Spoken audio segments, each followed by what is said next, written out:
کۆیلە هی ئیسلام نییە باشە والعبد بالعبد کۆیلە هی کێیە هی پێش ئیسلامە ئیسلام هاوچی کرد بنەبڕی کرد چۆن بنەبڕی کرد لە کۆنا بە زۆر شێوە خەڵکیانە کردە کۆیلە لە شەڕابیان گرتایە لە بری خوێن بووایە لە بری قەرز بووایە لە بری گوێن بووایە و سوکایەتی بووایە ئیگری کرد بە کۆیلەی خۆی سوکایەتی پێ بکردایە ئەیتر لە بری تاوانێکی ناموز بووە لە بری هەر شتێ بووە ئەو کەسیانە کرد بە کۆیلە ڕێگاکانی زۆر زۆر بوو لە زۆر ڕێگاوە خەڵکیانەگر ئەیان کرد بە کۆیلە حتا دەستی بەسەرا بگرتایە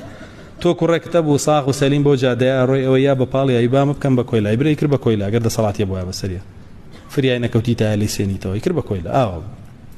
ئیسلام هات ئەم ڕێگایانەی هەر هەمووی داخست بۆ ئیمامی عومەر فەرمووی لە کێیەوە ئێوە خەڵکەکەنە کۆیلە کە لە دایکیان بە ئازادی لە دایک بوون بۆتان نییە ئەو ڕێگایانەی هەمووی داخست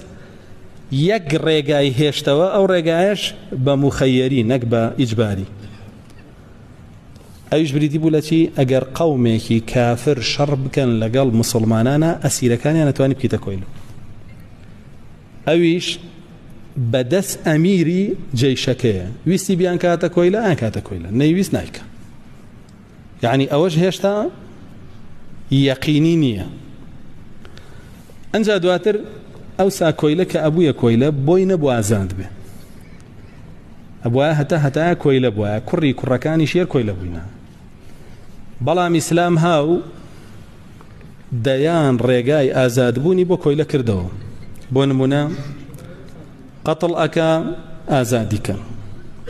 بۆ نمونە سوێن دەخوایشکێنێ کۆیلە ئازادکە زیهارەکە کۆیلە ئازادکە ئیتر بە تاوانەکانە بڕۆ دەیان تاوان هەیە کەفارەتەکەی چییە ئازادکردنی کۆیلەیە ئەمە بۆچی بۆی کۆیلە نەمێنێ هیچ ڕێڕەوێک نییە لەسەر عەرزە ئەو هەموو دەرگایە بکاتەوە بۆ کۆیلە ئازاد بێ و ئەو هەموو دەرگایە بگرێ لە بە کۆیلە گرتن